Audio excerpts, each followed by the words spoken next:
Robert's point of view. Nang makaalis ako sa bahay, ay agad akong tumungo sa mall kung saan doon ako bibili ng singsing ng aking mapapakansawa na si Anika.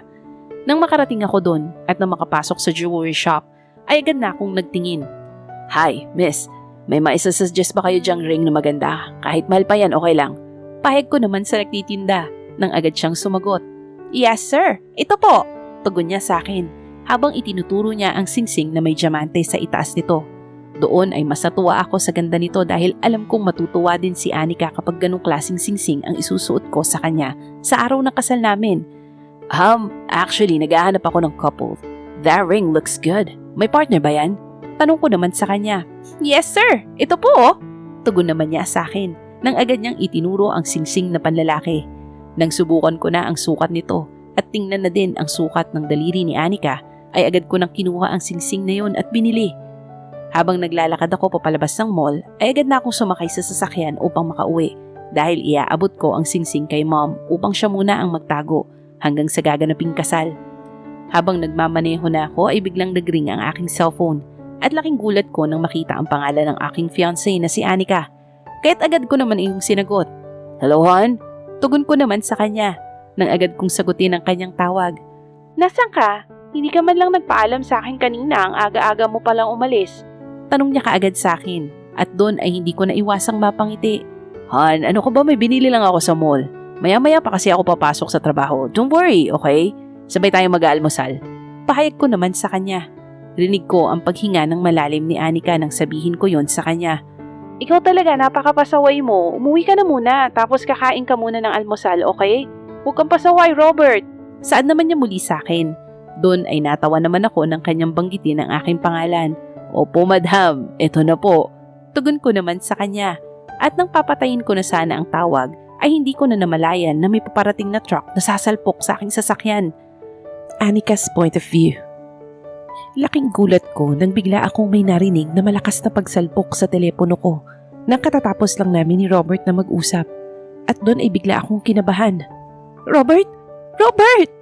Hindi ko na iwasang mapasigaw nang biglang binuksan ni Mama ang pintuan ng aming kwarto nang marinig niya akong sumigaw. Anika! Anika! Anong nangyari? Bakit ka sumisigaw? Tanong naman ni Mama sa akin. Habang ako naman ay maluha-luha nang tanungin ako. Mama, may narinig ako kay Robert. Malakas! Hanapin natin si Robert, Mama! Hanapin natin! Tugon ko naman sa kanya. Agad siyang lumapit sa akin. Shh! Shh! Walang mangyayari kay Robert, okay? Hanapin natin siya. Pahayag niya sa akin habang niyayakap ako. At doon ay agad na lumabas si Mama upang sabihin ang bagay na aking narinig kay Papa at kina Yumi. Nang lumabas ako sa kwarto ko, ay dali-dali akong bumaba at tinawag ang driver. Kuya! Kuya! Samahan mo ko! Hanapin natin si Robert! Pahayag ko sa aming driver nang biglang umimik si Yumi. Sasama ako sa iyo, Anika! Tara na! Saan naman niya sa akin? Nang makasakay kami sa van, kahit hindi pa kami nakakapag-ayos ng aming sarili ay pinaghahanap na namin si Robert sa buong baryo namin at nagbabakasakaling nandun. Ngunit wala kaming nakita. Ilang minuto ang lumipas ay biglang may tumawag sa akin at yun ay si Robert. Kaya't agad kong sinagot. Robert? Robert, nasan ka? Tanong ko naman kaagad. Ngunit iba ang sumagot sa aking tanong. Si Miss Anika po ba to? Pasensya na po kung tinawagan ko kayo gamit ang cellphone ni Sir. Na-aksidente po siya sa may crossing at nandito po siya ngayon sa Metro Hospital. Pumunta po kayo dito ngayon na. Pahayag niya sa amin. At nang mamatay ang tawag ay hindi ko na iwasang maluha nang marinig ko yun. At agad din namang tinawagan ni Yumi sina Mama at sina Papa. Ilang minuto nang makarating kami sa ospital sa emergency room ay laking gulat namin na nag-aagaw buhay na si Robert at nire-revive na ng mga doktor ito. Robert! Robert, please, lumaban ka! Pahayag ko sa kanya. Ngunit biglang tumigil na ang mga doktor at wala na silang nagawa sa kanya. Time of death, 10:29 a.m. Pahayag ng doktor sa mga kasama niya. At doon ay agad kong kinausap ang doktor nang papalabas na siya. Doc, please, baka makayanan pa. Ibalik niyo ang fiancé ko. Pahayag ko sa kanya. Ngunit umiling sa akin ang doktor. Sorry ma'am, pero hindi na po niya nakayanan. Malakas po ang pagkakasalpak niya. I'm sorry po talaga. Tugon naman niya sa akin. At nang makaalis siya, ay doon na ako nagsimulang humagulgol at lumapit dahan-dahan kay Robert. Niyakap ko siya ng mahigpit nang biglang dumating sina Mama kasama si Papa at umiyak na rin nang makita nila ang kanilang anak na wala ng buhay at nakahiga. Doon ay nilapitan na din ni Mama si Robert at hinayaan ko na muna na sila ang humawak sa kanilang anak. "Robert! Anak!" sigaw ni Mama habang humahagulgol ng malakas. Habang ako naman ay pigil-pigil ko ang iyak pati na rin ang sakit. Yumi's point of view. Kinagabihan ay nakaburol na si Robert sa bahay at doon ay dumating din ng maaga si Paul upang makiramay. Habang katabi ko siya sa upuan ay bigla niya akong kinausap. Di ko alam kung bakit ganito na lang kabilis mawala si Kuya Robert. Nasasaktan ako para kay Ate Anika. Pahayag naman ni Paul sa akin nang agad akong napatingin sa kanya. Hindi ko alam kung paanong i-comfort si Anika dahil alam ko kung gaano kasakit sa kanya ang pangyayari. Lalo na at ikakasal na sana sila sa isang araw. Saad ko naman sa kanya. Hinawakan ni Paul ang aking kamay. Ang kailangan lang nating gawin ay maiparamdam sa kanya na nandyan tayo para sa kanya. Saad naman niya sa akin. Tita Lucy's point of view. Nilapitan ko si Anika na hindi pa kumakain ng tanghalian. Anak, Anika, alam mo hindi matutuwa si Robert kung hindi ka kakain. Mas lalo kang manghihina kung ipapakita mo sa kanya na nawawalan ka na ng gana. Kumain ka muna saglit oh. Pahayag ko naman sa kanya. Tumingin sa akin si Anika at agad na tumulong muli ang kanyang luha. Alam niyo ba, Mama, ang huling sinabi sa akin ni Robert? Sabay kaming kakain. Yun ang sinabi niya nung pauwi siya pabalik dito. Kahit hindi niya sinabi kung saan siya galing. Pero sabi niya kasi may binili siya, Mama. Mama, hindi ko alam kung anong gagawin ko. Hindi ko alam kung paano ako kakain kung gano'n ang sinabi niya. Hindi ko na siya kasabay ngayon, Mama. Saad naman niya sa akin. At doon ay hindi ko na iwasang maiyak sa kanyang sinabi. Kung kakain ka, Anika, mas magiging okay siya. Kahit hindi mo siya nakikita, paniguradong sasabayan ka niya sa pagkain mo. Dahil yun ang pinakako niya sa'yo. Huwag ka nang umiyak. Hindi namin kayo pababayaan ni Hillary. Ikaw ang magiging anak ko kasama si Yumi, okay? Yan din ang sinabi sa akin ni Robert noon pa. Pahayag ko sa kanya. Agad kong hinawakan ang kanyang balikat at habang umiiyak siya ay hindi ko pa rin maiwasang umiyak nang biglang lumapit sa amin ang aking asawa. Anika, kain na tayo. Si Hillary nag-iintay sa'yo doon. Kami na muna ang bahala ng mama mo na magbantay sa fiancé mo, okay? At ito pala, payag ni Dad sa kanya. Nang may iabot kay Anika, nang laking gulat ko din naman ang makita ko ang kanyang inabot. Ano yan, Dad? Tanong ko naman sa aking asawa. Sabi ng kumuha sa kanya, ito daw ang nasa bulsa ni Robert nang nagmamaneho siya.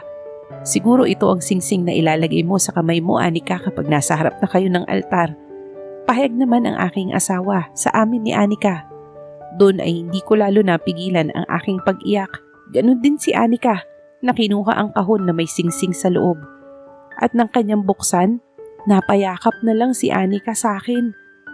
Ito yung singsing na sinabi ko sa kanya na maganda nung nag-mall kami noon. Pero sabi ko sobrang mahal, wag na lang.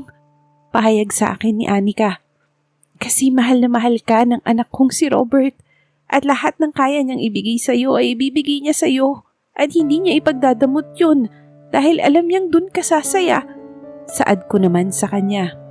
Napaupo ang aking asawa at hindi na rin napigilan ang kanyang pag-iyak dahil nawala ang aming kaisa-isang anak. Anika's point of view. Nakatapos na akong kumain. Ganon din si Yumi. At nung wala pang katao-tao ay kinuusap ko si Mama at humingi ng pabor. Mama, okay lang po bang humingi ng favor? Tanong ko naman sa kanya. Nang bigla siyang napatingin sa akin. Ano yon, Iha? Tanong naman niya pabalik sa akin.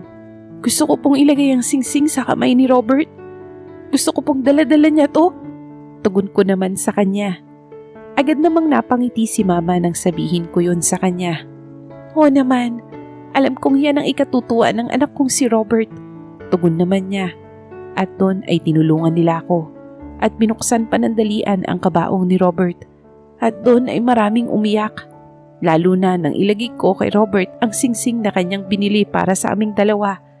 habang ang isa naman ay inilagay ko sa aking kamay at doon ay nagsalita ako. Mahal na sobrang mahal kita, Robert, at hindi kita kakalimutan kahit kailan. Ikaw ang naging buhay ko. Ikaw lahat. Pahayag ko sa kanya. Hindi ko na napigilan ang aking sarili na manghina nang maramdaman muli ang sakit na aking nararamdaman. Maupo ka muna, anak. Pahayag naman ni Mama sa akin. I'm sorry, Mama. Hindi ko kasama si Robert. I'm sorry. Saad ko naman kay Mama. At doon ay agad niya akong hinawakan. Anak, Anika, hindi mo kasalanan, okay? Huwag mong sisihin ang sarili mo. Siguro nangyayari talaga ang ganitong bagay sa hindi natin sinasadyang pagkakataon, okay? Huwag mong sisisihin ang sarili mo. Pahayag naman sa akin ni Mama. I'm sorry, Robert. Saad ko naman muli kay Robert habang siya ay aking pinagmamasdan. Dinalhan ako ni Naomi at Paul ng tubig, ganun din ng towel. Anika's point of view. Habang nakaupo ako sa harap kung saan nandun nakaburol si Robert, ay biglang dumating sina Carlos kasama sina Salve, ang kanyang kapatid, ganun din ang kanyang ina na si Tita Melody. Agad akong tumayo sa aking kinauupuan at sinalubong sina Carlos. Condolence, payag niya sa akin at doon ay tumungo sila kay Robert upang kanilang silipin. Nang nakaupo na ako muli at pinagmamasdan sila, ay agad akong kinausap ni Mama. Hanggang dito, hindi ko ramdam na totoo ang mga kasama ni Carlos sa pakikiramay. Pahayag sa akin ni Mama ng pabulong. Nang biglang naupo sa likod namin sina Carlos at agad niya akong kinausap. Bakit hindi mo naman sinabi sa akin kahapon na dinala sa ospital si Robert? Tanong naman ni Carlos sa akin. Napailing naman ako nang sinabi niya yun at agad akong sumagot. Biglaan ang nangyari, Robert. Nang dahil sa aksidente kahit sina Mama hindi rin nakaabot at tanging ako lang ang nakaabot sa hininga niya. Tugon ko naman kaagad sa kanya. Huminga ng malalim si Carlos nang sabihin ko yun sa kanya. I didn't expect na mangyayari to sa kanya. Napakabata pa namin para mangyari ang ganito. Pahayag naman niya muli sa akin. Kahit ako, Carlos, kung sino pa mga kasama ko sa habang buhay, siya pa itong nawala. Maghaharap na sana kami sa altar kaso siguro ganito talaga buhay. Kailangan ko na lang talagang tanggapin na kinuha na kaagad ni Lord sa akin si Robert. Saad ko naman kay Carlos. You'll be okay soon, Anika. Pahayag muli sa akin ni Carlos at agad akong tumango sa kanya. Salve's point of view. Habang nasa pintuan ako at nagpapahangin ay agad akong nilapitan ni Tita Melody para kausapin. Bakit naman nandiyan ka, Salve? At iniwan mo na naman si Carlos doon. Ang masama pa nito, naging kampante ka. Pahayag naman niya sa akin nang agad akong umimik sa kanya. Mom, wala namang problema eh. At saka baka nakakalimutan yung nasa lamay tayo. Alangan naman magdala pa ako ng issue dito, hindi ba? Mukhang nakakabastos naman yun. Saad ko naman sa kanya. Napangisi naman si Tita Melody sa akin nang sabihin ko yun sa kanya. Kahit na, Salve. Paano kung sa kakausap ni Carlos kay Anika, biglang nabusesa ni Carlos si Anika na siya yung nasa isip niya na hindi niya maalala, hindi ba? Huwag ka nga masyadong pakampante dyan. Baka maya-maya magulat ka na lang na kay Anika na pala ang asawa mo at wala na sa'yo. Pahayag nito muli sa akin. Hindi ako nakaimik sa kaniyang sinabi at nang makaalis siya ay napailing na lang ako at nanatiling nakaupo pa rin. Doon nagsimula na ang aking pag-overthink at nang madaanan ako ni Carlos na sana ay pupunta sa kanyang mga kaibigan, agad ko siyang hinarangan. Babe, can we talk for a while? May napansin lang ako eh. Tanong ko naman kaagad sa kanya nang agad siyang tumingin sa akin. Yes babe, ano problema? Tanong naman sa akin ni Carlos. Kailangan ba talagang ganun kaka-close makipag-usap kay Anika? I mean, alam kong nakaburol ang pinsan mo pero hindi naman siguro ibig sabihin nun ay magiging close kayo bigla, hindi ba? Tanong ko naman kaagad sa kanya. Nang bigla siyang napangisi nang sabihin ko yun. Wait babe, anong pinagsasasabi mo? Kinakausap ko lang ang fiancé ng pinsan ko na si Anika. May mali ba dun? Wala naman akong ginagawang masama, hindi ba? So what's the problem? Saad naman niya sa akin nang agad akong napakamot sa aking ulo. Kaya't hinila ko siya papalabas ng bahay ni na Anika. My problem is, bakit ka nakikipag-usap ng malapit kay Anika? Aminin mo nga sa akin, may gusto ko ba sa kanya? Tanong ko muli sa kanya. What the? Babe, Huwag mo nga akong pag-isipan ng ganyang kasama dahil kilala mo naman siguro ako, hindi ba? Alam kong may asawa ako at bakit ko naman gagawin yun sa'yo, hindi ba? Magkakapamilya tayo. May baby na dyan sa tiyan mo. So bakit ko pa gagawin ang bagay na yun, Salve? Saan naman niya muli sa akin? Doon ay napahinga ako ng malalim nang sabihin niya yun sa akin at hindi na muling nakaimik sa kanyang sinabi. Bago mo ko pag-isipan ng masama dyan, lumugar ka naman, Salve. Hindi yung nandito tayo sa burol ni Robert, ganyang kaumasta sa akin ngayon. At kay Anika pa, na alam mo naman na fiancé siya ni Robert. Pahayag naman sa akin ni Carlos nang agad niya akong iniwan sa may garden at tumungo na sa kanilang mga kaibigan ni Robert. Carlos' point of view.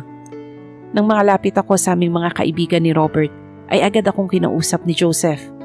Oh, mukhang may pinag-usapan kayo ng asawa mo doon O alam ba kayo?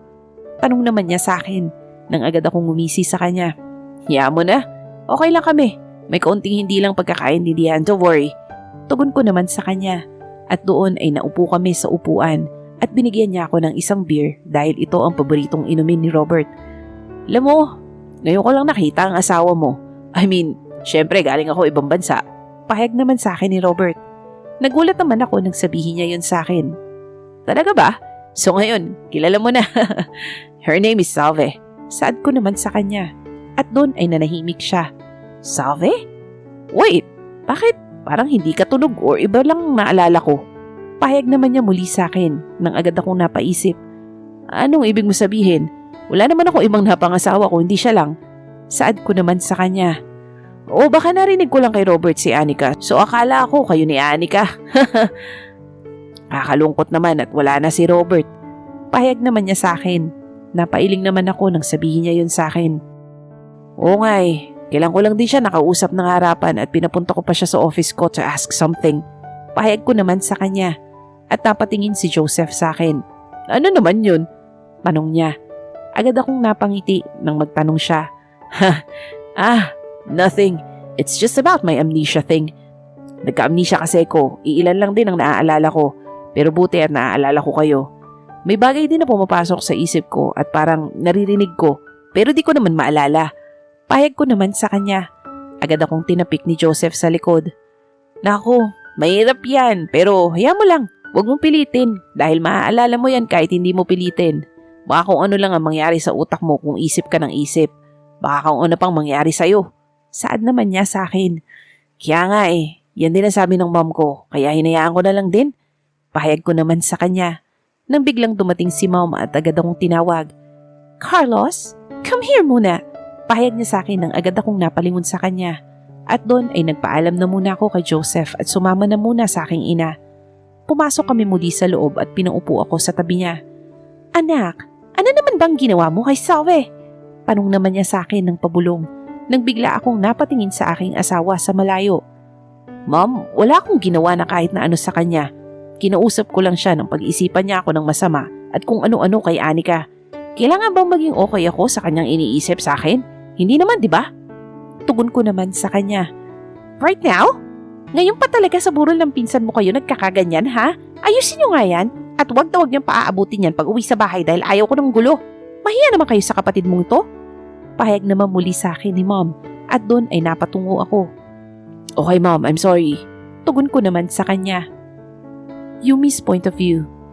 Tumabi ako kay Anika upang siya ay aking kausapin. Kumain ka na ba? Tanong ko naman sa kanya at agad siyang tumingin sa akin. Oo, ikaw ba? Kayo ni Paul, kumain na ba kayo? May pagkain sa kusina, humingi lang muna kayo kay Yaya. Pahayag naman sa akin ni Anika. Tapos na rin kami ni Paul. Naisip lang kita na baka hindi ka pa kumakain. Alam mo naman na ayaw yan ni Robert. Saad ko naman sa kanya. Tumango naman siya nang sabihin ko yun sa kanya. Alam ko, kaya nga pinilit kong kumain na kanina dahil sabi rin yan sa akin ni Mama. Sabi ko din kanina sa kanya na baka pagkatapos nito at dahil hindi naman natuloy ang kasal ay baka umalis na tayo dito sa bahay. Saad naman niya sa akin. Oo nga, nakakahiya kung dito pa rin tayo patitigilin. Tugon ko naman sa kanya. Umiling siya. Pero hindi niya tayo paaalisin dahil dito na daw tayo sadya nakatira. Noon pa man sinabi na daw sa kanila ni Robert na kahit anong mangyari ay hindi daw tayo aalis dito. Lalo na at ako ang magtutuloy ng trabaho ni Robert sa kumpanya niya. Sa akin ipinapasa ni Robert ang lahat ng trabaho. Sinabi sa akin kanina ni Papa. Kinagulat ko yun nang sabihin niya yun sa akin. Talaga? Pinasa sa'yo? So ikaw na ang magiging boss namin ngayon yan? Grabe ang pagmamahal sa'yo ni Robert, Anika. At hindi ko din alam kung paano magpapasalamat kina Mama at Papa dahil hindi nila tayo paalisin dito sa bahay. Saad ko naman sa kanya. Mahina na daw sila at wala na daw iba pang sasalo sa kumpanya ni Robert kung hindi ako lang daw at si Hillary. Kaya kung ano man ang ibigay nila sa atin, huwag natin sayangin, okay Yumi? Pahayag naman niya sa akin. Agad kong hinawakan ang kamay ni Anika nang sabihin niya yun sa akin. Oo naman. Hindi rin kita iiwan lalo na sa papasukin mong trabaho na yan. Tugon ko naman sa kanya. Anika's point of view. Pagsapit ng ilang araw na burol ni Robert at kinabukasan ay ililibing na rin siya. Bukas rin sana ang araw na ikakasal kami sanang dalawa sa simbahan at maglalagay sa kamay ng singsing sa harap ng altar. Habang nakaupo ako sa harap ng kabaong ni Robert, ay hindi ko maiwasang pagmasdan ang singsing na kanyang ibinigay sa akin. Hindi ko rin maiwasan na maluha oras-oras kapag naaalala siya. Ganon din ang mga ginawa niya para sa akin dahil sa sobra niya akong minahal. Nang bigla akong inakbayan ni Mama. Makakaya mo yan, Anika. Nandito lang kami ng Papa mo para sa inyo ni Hillary at ni Yumi. Pahayag naman sa akin ni Mama. At doon ay dahan-dahan akong napatango. Kabaliktaran ng mga naranasan kong sakit noon ang binaramdam sa akin ni Robert, Mama. Hindi ko alam kung paano ko tatanggapin simula bukas